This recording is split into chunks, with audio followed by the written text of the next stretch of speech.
సల్లల్లాహు అలైహి వసల్లం చెప్పారు, నీ తోటివాడు కష్టాల్లో ఉన్నప్పుడు చూసి నవ్వకు, అల్లాహ్ సుబ్హానహు వ తఆలా అతన్ని కనికరించి నిన్ను కష్టాల్లోనికి నెడతాడు. వాడు కష్టాల్లో ఉన్నాడు చెప్పేసి నువ్వు ఆనందపడబాకు, గేలి చేయకు. అల్లాహ్ సుబ్హానహు వ తఆలా అతన్ని కనికరించవచ్చు, నిన్ను ఆ కష్టంలోకి నెట్టవచ్చు అన్నారు నబీ సల్లల్లాహు అలైహి వసల్లం.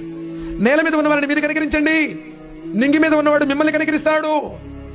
ఒక విశ్వాసిగా నువ్వు నీ తోటి ముస్లిం సోదరుణ్ణి అభిమానించకపోతే ఇక నీలో ఏ విశ్వాసం ఉన్నట్టు చెప్పండి. ఎవడు కనికరించాడో వాడు కనికరించబడ్డాడు అన్నారు నబీ సల్లల్లాహు అలైహి వసల్లం వారు.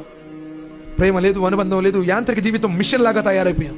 సోదరులారా, జరిగిపోయింది ఏంటో జరిగిపోయింది. ఇక నుంచి మనం మంచిగా మానవత్వంతో ఈ చాడీలు, అబద్ధాలు, అపనిందలు, పరోక్ష నిందలు, వీపెనకాల మాటలు వీటన్నింటినీ మానేసి, ఎందుకంటే ఎవడు సమాధిలో వాడే ఉంటాడండి. లా తజిరు వాజిరతున్ విజ్ర ఉఖ్రా, బరువు మోసేవాడు ఇతరుల బరువును మోయాడు. ఎవడి పాపం వాడితే ఎవడి పుణ్యం వాడితే. నిన్ను గురించి లెక్క అడుగుతాడు, మీ ఇంటి పక్కడు గురించి అడగడు. కాబట్టి వాడేం చేస్తున్నాడు, నువ్వు కూపిల్లాక్కండి అంటున్నాడు అల్లాహ్ సుబ్హానహు వ తఆలా.